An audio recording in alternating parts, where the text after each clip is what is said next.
The plain brown envelope arrived at the precinct on a damp Tuesday morning, sticking slightly to Detective Miller's desk as if it had absorbed the cold rain outside.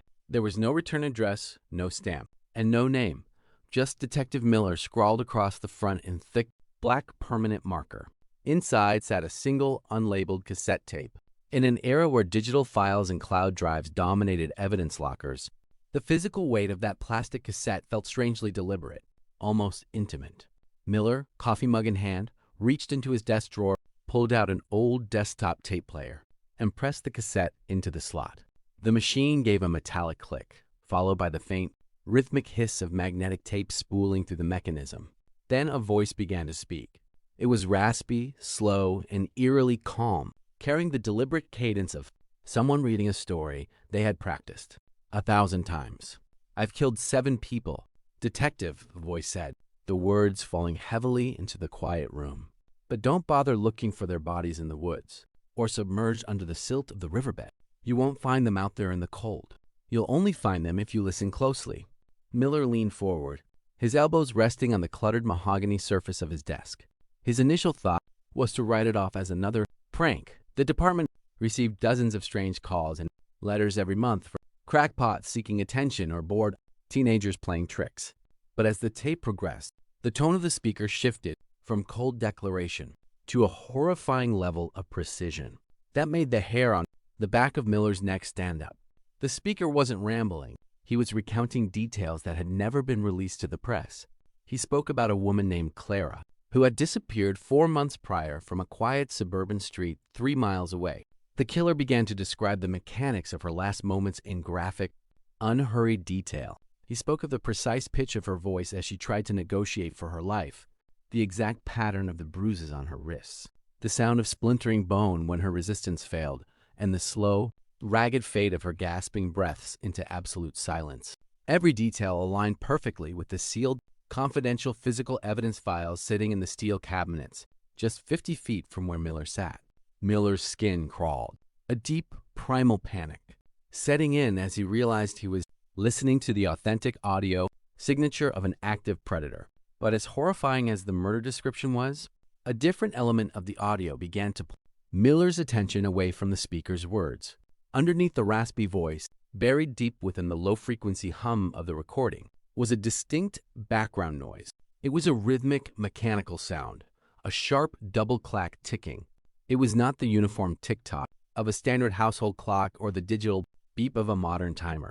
It had a unique, uneven mechanical flaw, a faint metallic wobble followed by a heavy wooden resonance, clack-tick, clack-tick, clack-tick. Miller stared blankly at the tape player, his brain frantically trying to catalog where he had heard that exact cadence before. It wasn't just a generic sound. It was a signature he had lived with for 72 hours. Slowly, the blood drained from his face as his eyes moved away from the spinning cassette tape and drifted toward the corner of his own home office. 3 days ago, Miller's wife, Sarah, had brought home a massive dark oak grandfather clock from a local estate sale. It was an antique piece from the late 19th century, towering and imposing, with ornate brass gears and a pendulum that swung with a heavy, distinct double-clack beat. Because Miller had been working late shifts on cold cases, he had spent hours lying awake in the dark of his living room, listening to that exact, imperfect rhythm echo through the hallway. The realization hit him like a physical blow. The background audio on the confession tape had not been recorded in a remote cabin, an underground bunker, or an abandoned warehouse. It had been recorded inside his own house. The room seemed to shrink around him. The air grew heavy, smelling faintly of old dust and dry wood. Miller's pulse thundered in his ears, nearly drowning out the voice on the tape, which continued its steady, terrifying narration. The killer on the tape paused for a long moment, allowing the heavy background ticking to fill the silence for 5 agonizing seconds. Clack-tick, clack-tick, clack-tick. "You know that sound, don't you, detective?" The voice whispered softly, intimacy lacing every syllable. "It's a comforting sound, isn't it? A heartbeat made of brass and wood. It marks the passage of time. It marks the end of time." Miller stood up so fast, his office chair slammed against the wall behind him. His hand instinctively dropped to his holster, gripping the cold grip of his sidearm. His mind raced through 1,000 terrifying possibilities. How long had this monster been in his house? Had he entered while Sarah was home alone? Was he still there, hiding in the dark corners of the basement or the attic? Miller pulled the tape player off his desk, unplugged the headphones, and let the audio play through the small, internal speaker as he slowly moved out of his office and into the hallway of his quiet house. The house was dead silent, save for the faint sound of the rain beating against the window panes and the low hum of the refrigerator in the kitchen. Every step Miller took felt heavy, his boots sinking into the rug as he cleared room after room with his weapon raised. Kitchen empty. Dining room empty. Guest bedroom empty. The oppressive silence of the house was broken only by the rhythmic sound, growing louder as he approached the main living room, the unmistakable physical ticking of the real grandfather clock echoing in real time. He stood in the archway of the living room, his weapon trained on the tall, dark silhouette of the clock standing in the corner. It towered over the furniture, its polished glass face catching the pale light filtering through the rain-streaked windows. The pendulum swung back and forth behind the lower glass panel, clack-tick, clack-tick, clack-tick. In his left hand, the small tape recorder reached the final seconds of the tape. The raspy voice returned, dropping to a low, guttural murmur that synchronized perfectly with the physical ticking in the room. "Look behind the clock face, Miller," the voice whispered from the tape player. "She was still alive when I put her there." The tape ran out of magnetic ribbon and stopped with a sharp mechanical click. Silence reclaimed the room, leaving only the real grandfather clock ticking in front of him. Miller's hands began to shake. He stepped forward, his heart pounding against his ribs like a trapped bird. The grandfather clock was massive, nearly 7 feet tall and 3 feet wide, built with a deep hollow cavity behind the face and mechanism designed to house the heavy lead weights and pendulum rods. As he drew closer, he noticed small details he had overlooked when Sarah had brought it home. Faint, greasy smudges around the brass latches that secured the upper wooden housing, and a dark, sticky residue that had dried along the lower seam of the back panel. Reaching out with a trembling hand, Miller released the small brass hook holding the glass door over the clock face. The door creaked open, releasing a sudden trapped draft of air. It didn't smell like old wood or clock oil. It smelled faintly of copper, sweat, and cheap lavender perfume. The same perfume Sarah wore every morning before leaving for work. Miller stopped breathing. "Sarah?" he called out, his voice cracking, barely more than a whisper. No answer came from the house. No sound from the kitchen. No footsteps upstairs. Only the relentless, mechanical ticking. Miller reached around the top frame of the clock, his fingers finding the heavy wooden panel that enclosed the back of the dial mechanism. He unlatched the top pegs and pulled the panel forward. The wooden frame groaned as it swung open, revealing the dark, hollow cavity hidden directly behind the Roman numerals of the clock face. Miller lowered his weapon, grabbed his tactical flashlight from his belt, and clicked the beam on. The bright white light pierced the shadows inside the clock. Positioned vertically inside the cramped, narrow, hollow space, wedged directly behind the brass gears and iron weights, was a figure. Her body was tightly bound with heavy industrial tape, her arms pinned to her sides, her knees pulled upward toward her chest to fit within the narrow wooden frame. Her face was pressed flush against the reverse side of the clock dial, mere inches from where the metal hands rotated on the outside. The light illuminated her face. Her eyes were wide, bloodshot, and filled with unimaginable terror.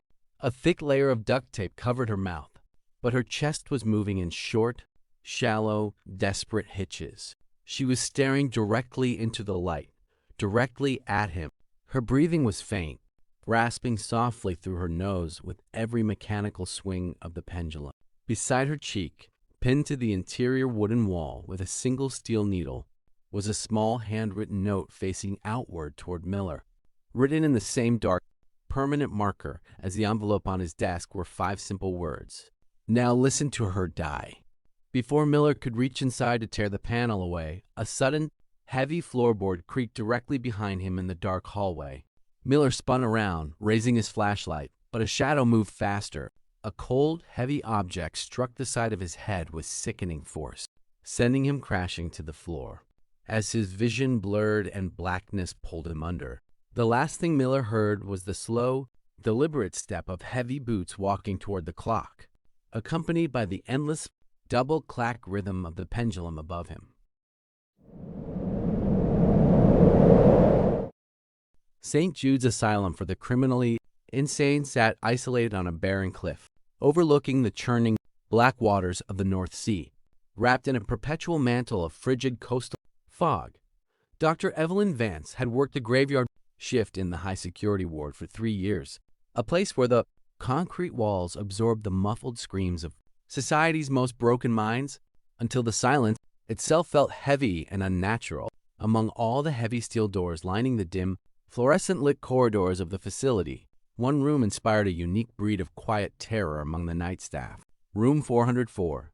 Inside sat Subject 9, a man whose real name had been stripped from public records, following a series of brutal, unspeakable home invasions that had paralyzed the nation with fear. He was a tall, unnervingly still man with hollow eyes and a total absence of human empathy, convicted not just for his violence, but for the horrifying ritual he performed on every person he trapped. He believed that human beings were fundamentally blind to the dark entities moving among them, claiming that a shadowy force demanded he slice off his victims' eyelids so they could never close their eyes to the dark again. Evelyn walked down the polished linoleum floor, her rubber-soled shoes making a soft, rhythmic squeak that echoed off the cold concrete walls.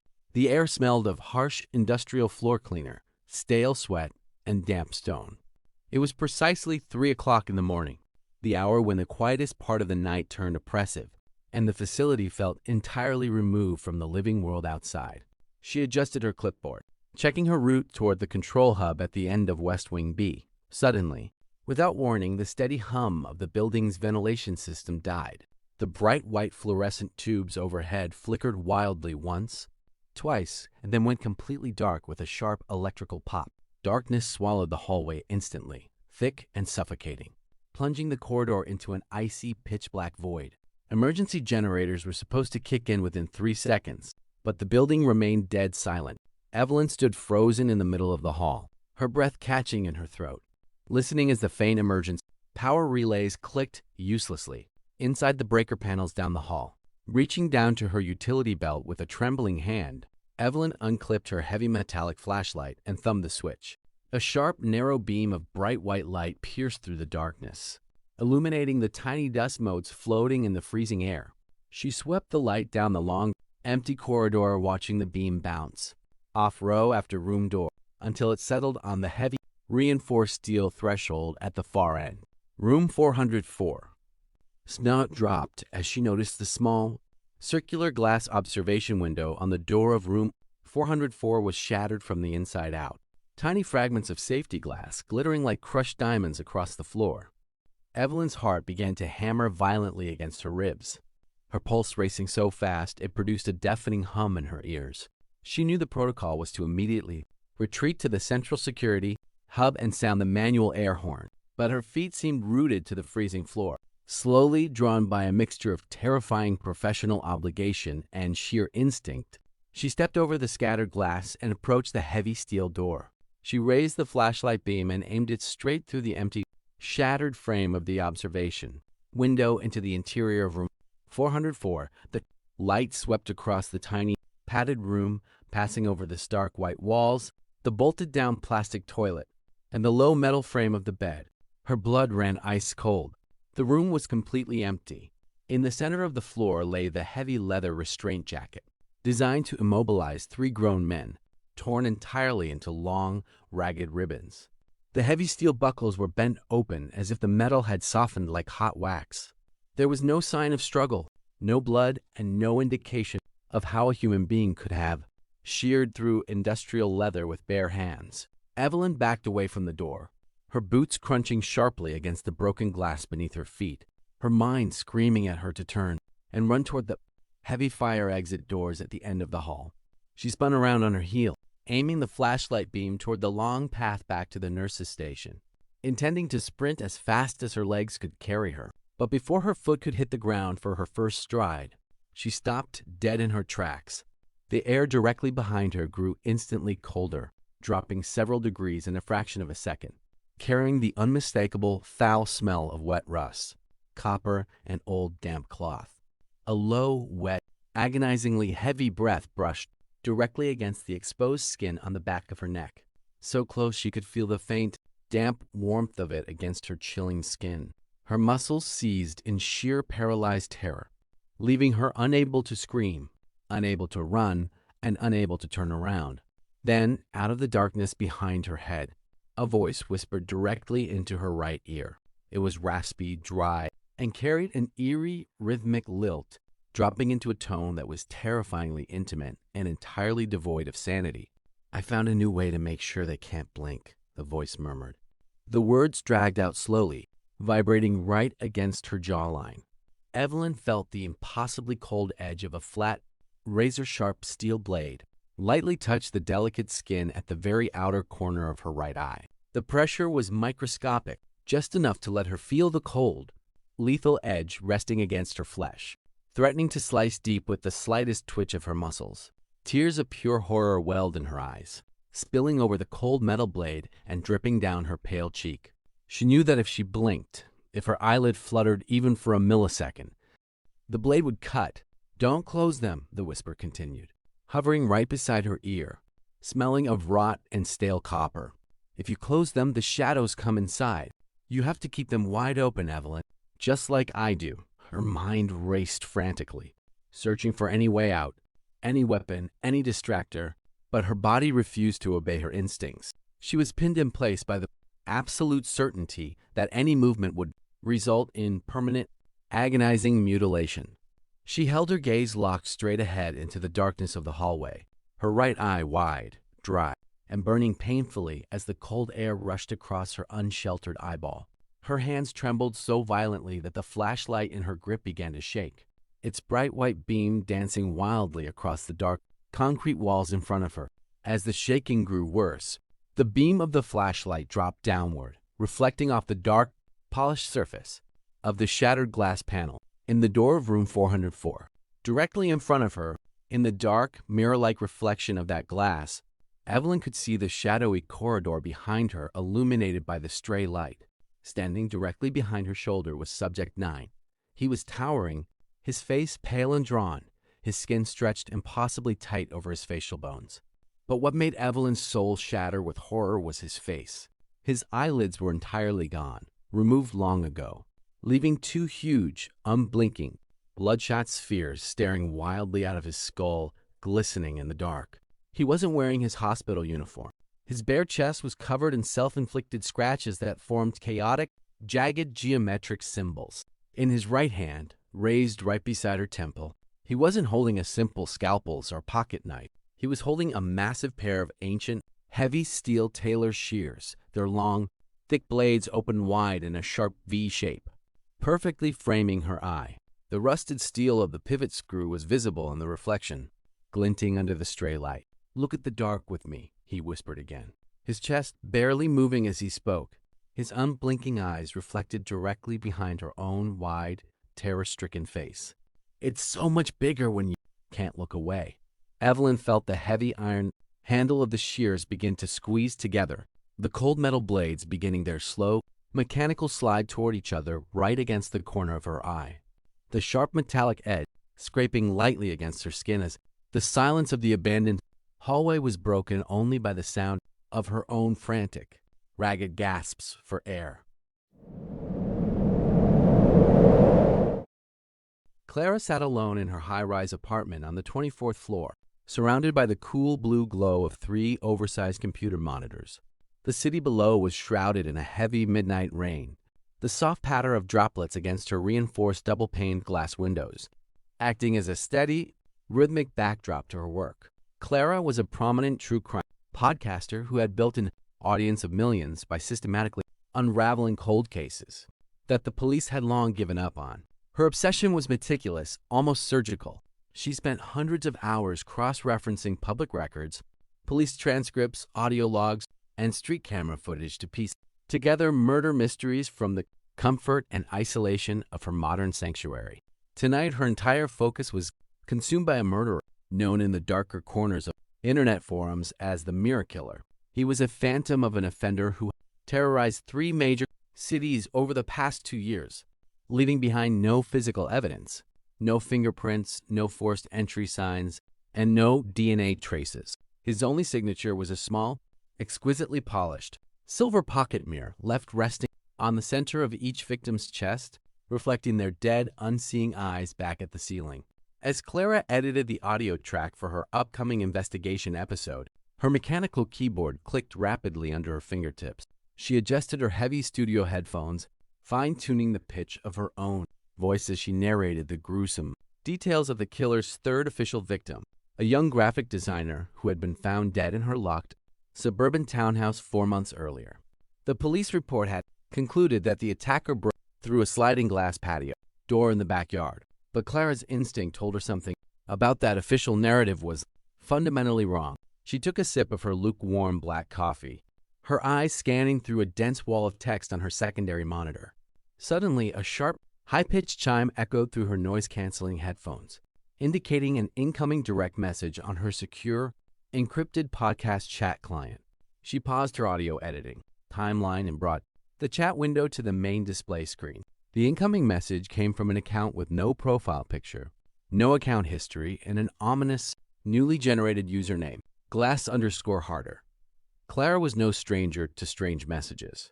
When you run a high-profile true crime channel, your inbox quickly fills with conspiracy theorists, amateur sleuths, and internet trolls looking for 5 minutes of attention. However, something about the timing and directness of this notification made her hand pause over her mouse.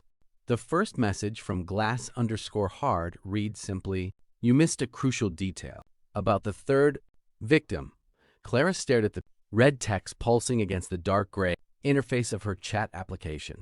She frowned, leaning closer to the glowing screen, her fingers hovering over the keyboard as she typed back a quick response. "Who is this? What detail?" The police report clearly states entry was made through the rear patio sliding door. The response came back almost instantaneously, as if the sender knew her exact thought process before she even typed it out. "The police are incompetent. Clara, he didn't break into her house through any patio door. She opened the front door and invited him in herself. She led him through the front hallway because she genuinely believed he was the local internet repairman sent to fix her router." A cold, tingling sensation started at the base of Clara's neck, slowly crept down her spine like drops of ice water. That specific detail was not part of any news broadcast, press conference, or leaked police file. The public narrative had strictly maintained that the third victim was killed during a violent home invasion involving a forced sliding door lock. The detail about the internet technician was a theory discussed only within the highest levels of the active homicide task force, a detail so closely guarded that not even the victim's immediate family was aware of it. Clara felt her heart rate pick up, its thudding rhythm growing louder in her ears. She narrowed her eyes at the screen and quickly typed her next question. "How could you possibly know that? Who gave you access to confidential task force files?" Instead of sending another block of text, the chat window updated with a small icon indicating an incoming media file transfer. Glass_hard had attached a single high-resolution JPEG image file named lookup.jpg. Clara hesitated, her hand trembling slightly on the mouse. Her mind warned her against downloading files from unknown strangers on the internet, but the compulsive investigative drive that had built her career forced her index finger down on the left mouse button. The image file downloaded in a fraction of a second and automatically opened across all 3 of her high-definition screens. When the picture rendered on her display, the air was entirely sucked out of Clara's lungs. It was a crystal-clear, high-resolution photograph taken from an elevated top-down angle, looking directly down at a wide desk space in a dimly lit modern apartment. In the photograph, a young woman with blonde hair tied in a loose bun sat surrounded by 3 glowing monitors, wearing large studio headphones, typing furiously on a mechanical keyboard while wearing a gray oversized sweater. It was a photograph of Clara. It showed her sitting at the very desk she was occupying right now. Her mind fractured in a surge of absolute panic. The angle of the photograph was pulled from high above her head, positioned directly overhead from the exact center of her home office ceiling. Clara slowly lowered her hands from her keyboard, her body paralyzed by an overwhelming wave of dread, so intense that she couldn't even manage to scream. Her apartment door was locked with 3 separate high-security deadbolts. Her security system was active, displaying a green armed indicator light on the wall panel by her front door. Yet the photograph sitting on her screen was unmistakably real, highly detailed, and taken from inside her own private sanctuary. More horrifyingly, the timestamp stamped in small, red digital numbers in the lower right corner of the image read the current time down to the exact second, 12 hours, 4 minutes, and 12 seconds. AM. The photo had been captured less than 5 seconds ago.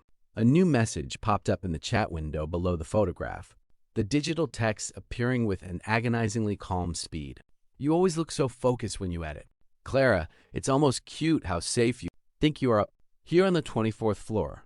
Clara's heart was hammering again, her ribs like a trapped animal, trying to break free. Tears of terror filled her eyes, blurring the harsh blue light of the computer monitors in front of her. Slowly, agonizingly, as if moving her neck took every ounce of physical strength she possessed, she tilted her head upward, turning her eyes away from the screen to stare directly up at the white plaster of her office ceiling. Directly above her desk, mounted in the center of the room, sat her standard residential smoke detector. In the middle of its plastic housing, right where a small red testing light normally blinked every 30 seconds, sat a microscopic, custom-fitted wide-angle camera lens, its dark glass reflecting the pale blue light of her computer screens. Pinned directly beside the altered smoke detector, held flush against the drywall by a single steel needle, was a small, circular, brilliantly polished silver pocket mirror. The surface of the pocket mirror was angled slightly downward, perfectly positioned to reflect Clara's pale, terrified face back at her as she stared up at the ceiling in complete horror. Before she could push her chair back to run for the exit, her phone on the desk vibrated violently, sliding an inch across the smooth wooden surface. The screen lit up with an incoming call from an unknown restricted number.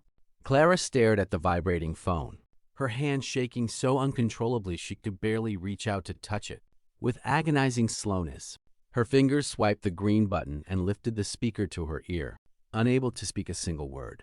The line was dead quiet for 2 agonizing seconds, saved only by the faint, muffled sound of rain. Then a low, smooth, terrifyingly close voice whispered directly into her earpiece, coming not just from the phone speaker, but echoing simultaneously from the dark, open hallway sitting directly behind her office chair.